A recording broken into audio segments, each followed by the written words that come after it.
Hello mga master. So, welcome to our new vlog. So, ngayon, naka 35,000 kilometer na itong sasakyan natin. So, need to change oil na rin. So, first time natin itong i-DIY na change oil. Aalis na tayo sa kasa. So, mahal na kasi sa kasa. So, ngayong natin, change oil is nasa 5,000 kilometer pa lang ang tinakbo nitong ating sasakyan.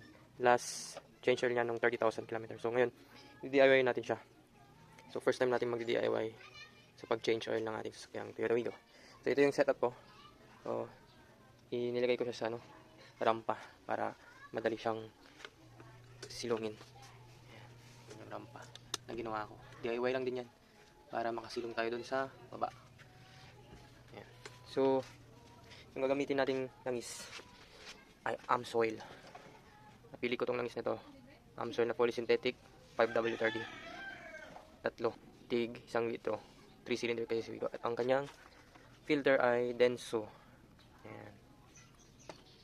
So, nabili ko si AMSOIL sa Shopee ng 500 pesos with voucher na yon. So, 500, 1.5 plus itong si filter ng 180 pesos. So, a total of 1,680. So, pag sa kasa kasi natin to pina-change oil is nasa 800 or 700 plus yung isang litro ng polysynthetic nila. So, nasa 2,1 yun. Plus 400 plus na ayan, so naka-minus tayo ng mga 2,000 kasama na yung labor na less natin. So, yun. So, change oil muna tayo ngayon sa 5,000 km polysynthetic na AMSOIL OE motor oil 5W30. So, yan. And mga gagamitin natin ngayon is itong pang change ng oil filter at socket wrench. And oil pan. Yan. Tsaka itong rampa syempre. At ito. Okay. Bago tayo mag-drain doon sa kanyang drain plug, buksan natin itong oil filter plug niya. Yan. Para dito yung pagsingaw ng hangin. Silipin natin kung ano yung nasa loob niya. Kung may din.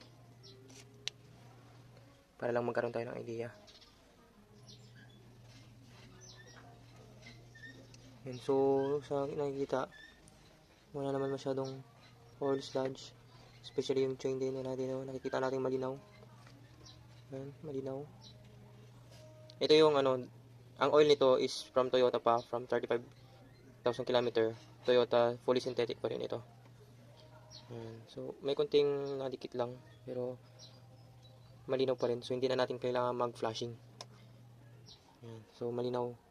Malinis yung chain. Walang halong mga oil slide. So, yun. Start na natin mag-drain sa baba. So, start na natin siyang i-drain dito. At may oil pan na rin tayo sa pag-drainan. So, gagamit tayo ng 14. Yan. Okay.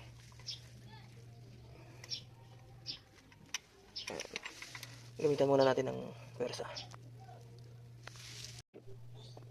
Ayan, video. Uy, lambot.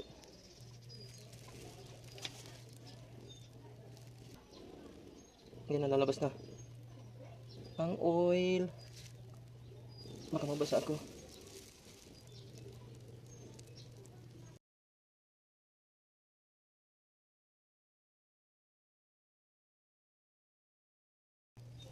So, linisan na natin to.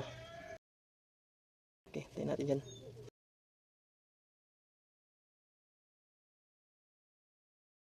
Maitim na rin sa 5,000 km pa lang. Yung fully synthetic ng Madami pala. ng Toyota. So, yun. Hinahayaan natin siyang madrain ng tuluyan. Total nasa bahay tayo. Nagdi-DIY tayo. So, pwede natin siyang i-drain ng tuluyan. Kahit na magtagal siya ng 1 oras dito sa bahay, okay lang. At least na-drain lahat yan. Hindi kagaya pag nasa kasa or sa mga din, hindi siya totally na-drain ng ganito katagal. So yun, hayaan lang muna natin tong tumulo hanggang sa wala na talagang lumabas. Para hindi na natin kailangang mag-flashing. So yung next natin dito mga masters is yung filter niya. So yun yung pinaka-challenging part din na isa dito. Kasi minsan may filter ka tong filter na yan. So, yun. So, yun yung natin, filter. So gagamit tayo ng ito, belt. Ito yung challenging part, is yung pagtanggal kaya na. So ganito pala yung pagkabit natin dito. Yan. Pataas ang luwag natin. So ganun. Yan. Okay.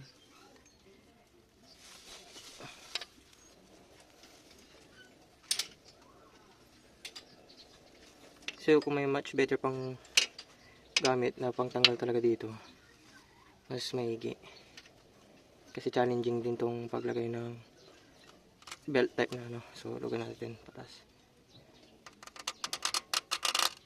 Dapat hindi hiniigpitan to ng mga ano.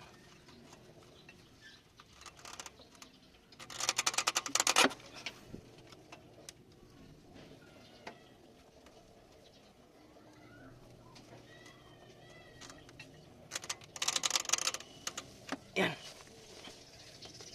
Umikot na.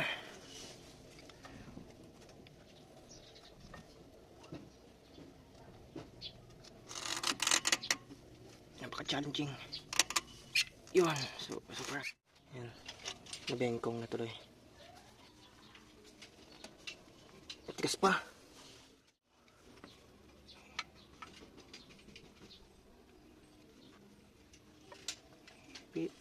At angat. Yan. So, I guess pwede nang kamay yan. Yan, may tutulog pa yan dyan. Yan.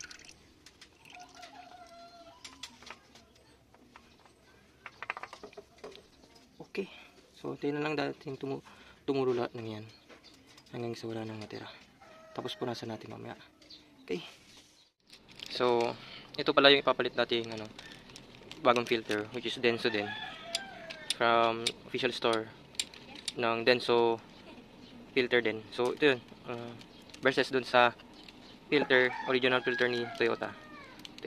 So, sa unang difference, mabigat tong pinaglumaan ni Toyota oil filter compare dito sa Denso na filter. So, ito lang, ay di ko alam, baka ito ay mabigat lang dahil may nalagyan ng laman. Pero sa build quality, sa loob, halos parehas lang. Kung titingnan natin, yan yung loob niya, loob ng Toyota. So malaki yung bilog na yun compare dito, maliit siya. Pero sa angle ng twisting, parehas lang naman. Yan. Yan. Replacement. So itong kay Toyota din naman ay Denso rin ang manufacturer. So kung titingnan nyo, Denso rin naman talaga siya. Yan. Denso rin talaga siya, made in Indonesia. At itong kay ano din, Denso rin. Denso. So wala nang ibang ano, made in China. Yun. So yan, tingnan na lang natin. So yan, punasan na natin yung lagayan ng filter dito sa ano niya, ng malinis na basahan bago ilagay yung bagong filter. Yan. After natin siyang malinisan, yung filter natin, ganyan ang itsura niya. Ayan. So, nilinisan din natin yung mga naiwan na residue dun sa oil niya. Pag ikaw ang gagawa niyan, ganyan talaga. Concern ka sa sasakyan mo eh. So, mga mancha ng langis, tinanggal natin talaga. Yung gilid na flat na yan is yung kung saan tatama yung o-ring ng oil filter natin. So, dapat malinis yan para hindi magkaroon ng leak. Ayan. So, ito yan, yung o-ring na yan. Yung tatama dun sa flat na yun. Ayan. Dapat ano yan, para hindi siya yung mag-leak. Yun yung malinis doon. So, yun. After 2 hours na hinayaan natin nakabukas, wala na talagang tumutulo kahit na mga drop. So, sasarado na natin. At, i-refillan na ng oil. Pagkasan muna natin.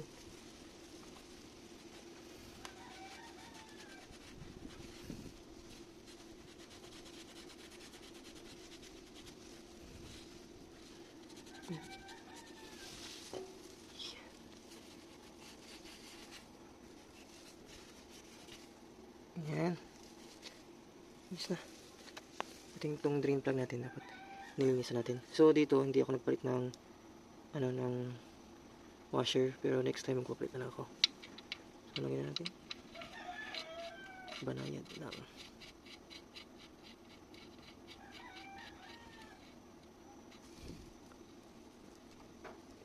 Tapos, tighten natin ng wrench 14.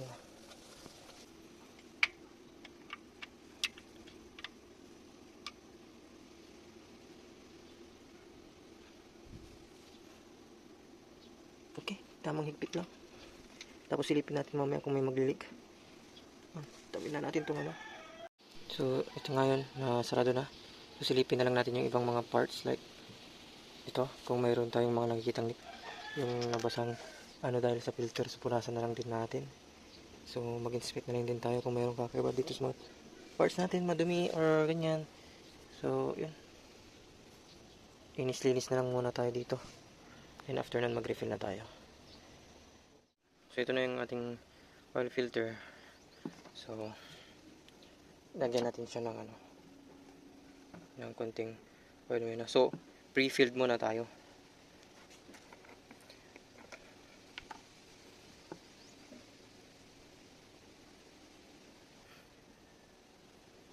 Konti lang naman.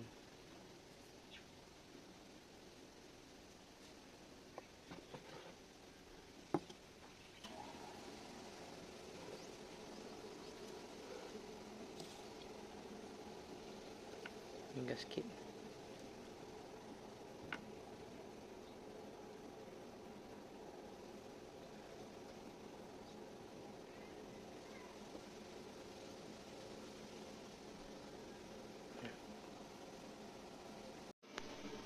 So, lagyan na natin siya doon.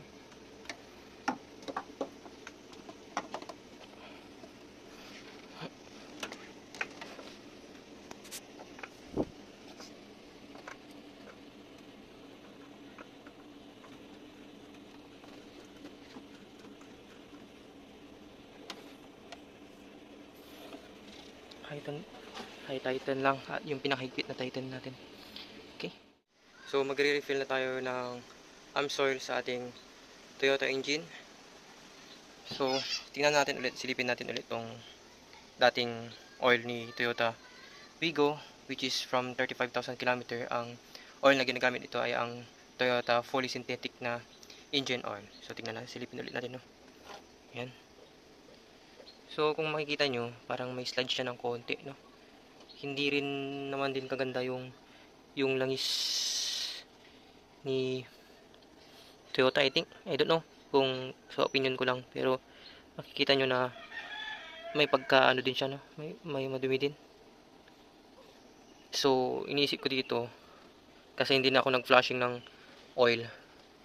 Itong fully synthetic na AMSOIL na gagamitin kong i-refill ay gagamitin ko lamang sa 5,000 km na ano, tapos change oil ako.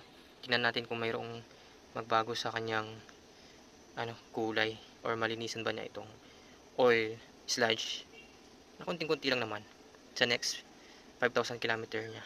Okay, salin na natin yung AMSOIL. So, ito yung gagamitin nating oil ngayon ni Toyota Wigo.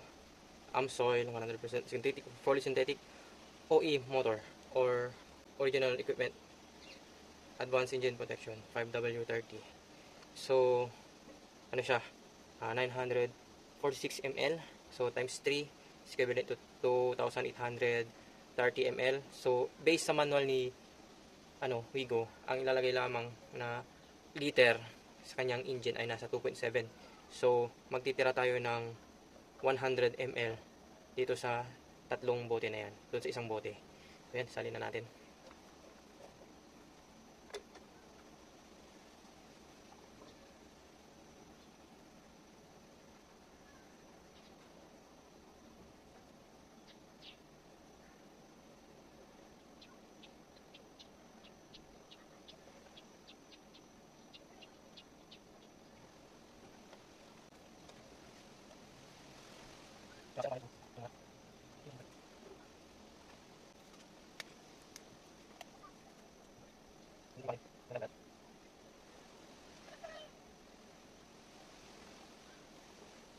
Silipin natin yung sa baba kung mayroong tumutulo doon sa drain.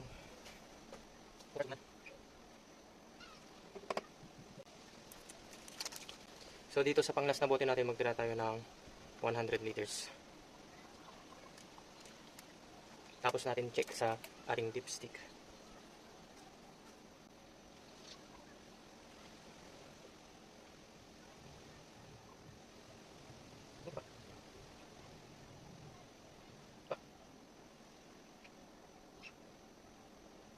Ayan, okay.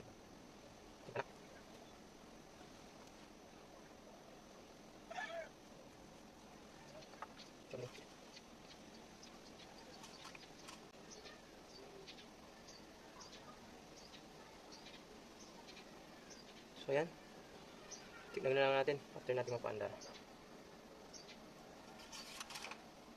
Warm up na natin ang ating engine.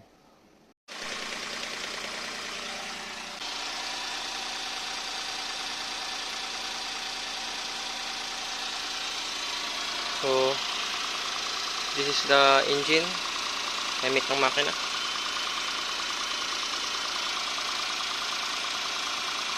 Tignan natin mamaya kung may maglilik dun sa ginawa natin.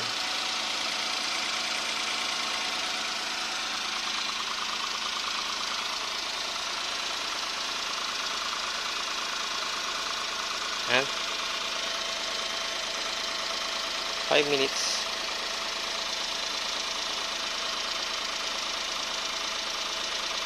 So ganyan po tayo mag DIY change oil sa ating Toyota Wigo 2024 model. So see you on our next vlog sa next change oil niya after 5,000 kilometers. Bye!